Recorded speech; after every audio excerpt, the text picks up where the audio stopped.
বিসমিল্লাহির রহমানির রহিম। শ্রেণী নবম দশম গণিতের ত্রিকোণমিতির 9.1 ত্রিকোণমিতি 9.1-এর যে সূত্রগুলো আছে এই সূত্র নিয়ে আজকে আমার এই ক্লাস। যারা এই ক্লাসটা প্রথম থেকে শেষ অবধি দেখবা তারা হচ্ছে এই সূত্র সম্পর্কে আর কোনো টেনশন থাকবে না। ত্রিকোণমিতির এই সূত্র সম্পর্কে আর কোনো টেনশন থাকবে না। একদম ইজিলি আজকে তোমাদেরকে আমি এই ত্রিকোণমিতির সূত্র সম্পর্কে জানাবো। তো ত্রিকোণমিতি মানে হচ্ছে তিন কোণের পরিমাপ। ত্রি মানে হচ্ছে তিন, কোণ মানে হচ্ছে কোণ, মিতি মানে হলো পরিমাপ। তাহলে তিন কোণের পরিমাপ নিয়ে যেখানে আলোচনা করা হয় সেটা হচ্ছে কি ত্রিকোণমিতি। আর আমরা সবাই জানি ত্রিকোণ, তিনটা কোণ কোথায় থাকে? তিনটা কোণ থাকে ত্রিভুজে। ত্রিভুজের মধ্যে তিনটা কোণ থাকে। আর ত্রিকোণমিতিতে যে ত্রিভুজটা নিয়ে আলোচনা করা হয় সেটা হলো কি সমকোণী ত্রিভুজ। ঠিক আছে, ত্রিকোণমিতিতে সমকোণী ত্রিভুজ নিয়ে আলোচনা করা হয়। এখন এই যে সমকোণী ত্রিভুজ, এই সমকোণী ত্রিভুজের আমরা সবাই জানি যেটা হচ্ছে ভূমি, এটা হচ্ছে লম্ব, এটা হচ্ছে অতিভুজ।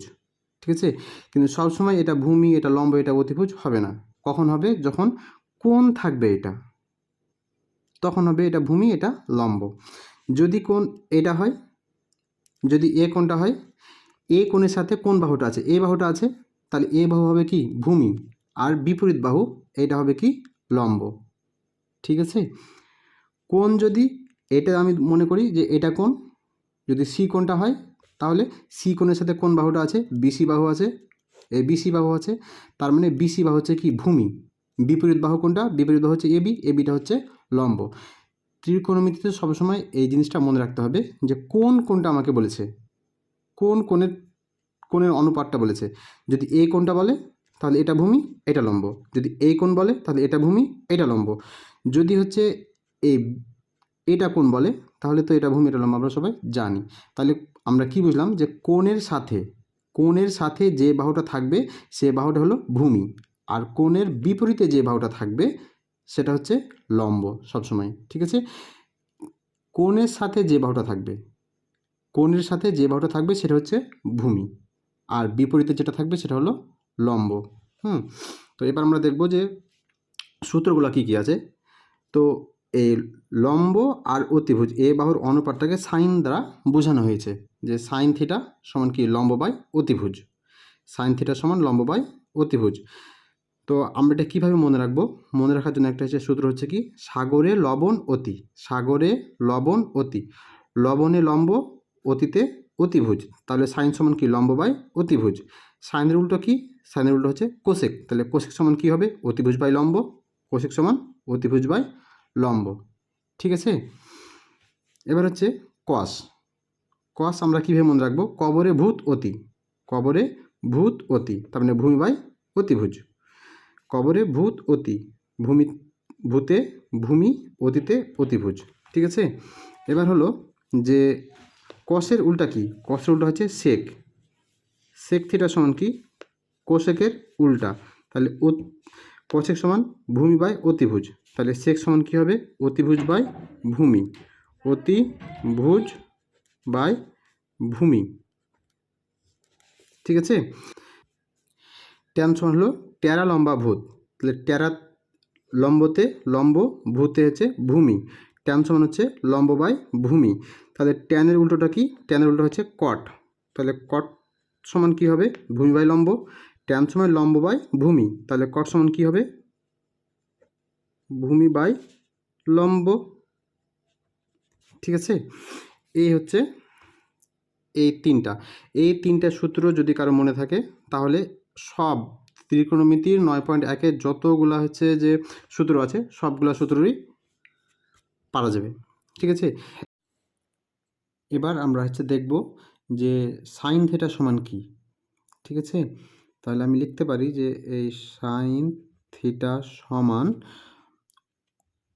1/কোসেক থিটা, 1/কোসেক থিটা। আর তাহলে কোসেক থিটা সমান কি? সাইন থিটার উল্টা।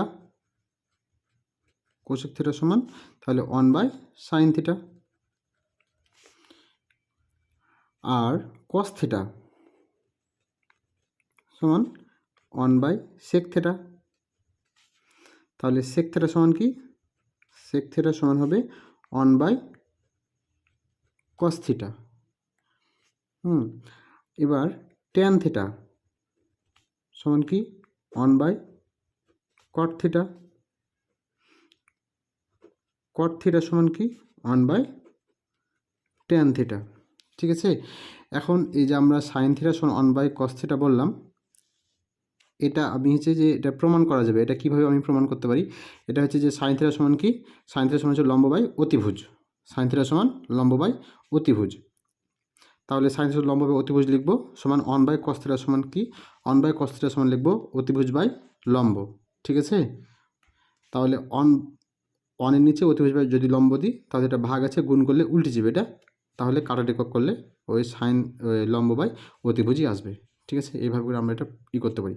আর একটা জিনিস মনে রাখতে হবে যে যদি আমি যদি এখানে স্কোয়ার করি তাহলে আমাকে এখানে স্কোয়ার করতে হবে। আমি যদি এখানে স্কোয়ার দিই এখানে স্কোয়ার করতে হবে। এখানে স্কোয়ার এখানে স্কোয়ার, এটা কোনো সমস্যা নেই। এইদিকে স্কোয়ার লিখলে এদিকে স্কোয়ার লিখতে পারা যায়, দিতে হবে। ঠিক আছে, আর স্কোয়ারের 3টে সূত্র আছে, যে sine square theta plus cos square theta সমান কি? 1। এটা কিভাবে হলো একটু এটা দেখি। এটা হচ্ছে যে আমরা জানি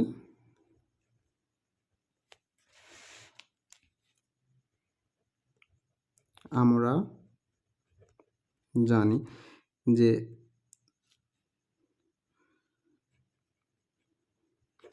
লম্ব স্কোয়ার যোগ ভূমি স্কোয়ার সমান কি? অতিভুজ স্কোয়ার।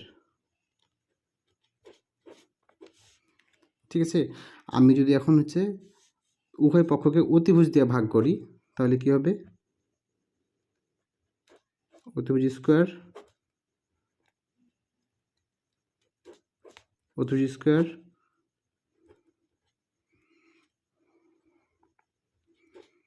অতিভুজ স্কোয়ার।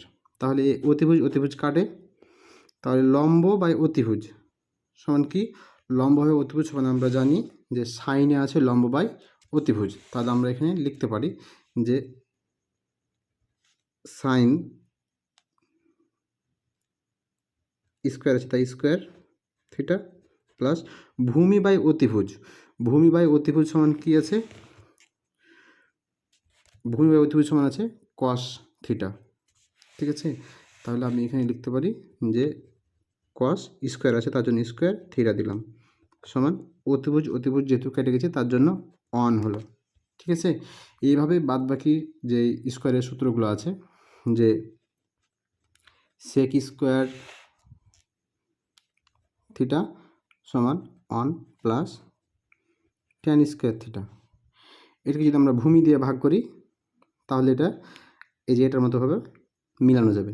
ঠিক আছে, এটা হচ্ছে তোমরা বাসাতে প্র্যাকটিস করবে, যদি না পারো তাহলে কমেন্টে আমাকে বলবো, আমি এটা করে দেবো, সমস্যা নেই। আর একটা হচ্ছে কি যে কোসেক স্কোয়ার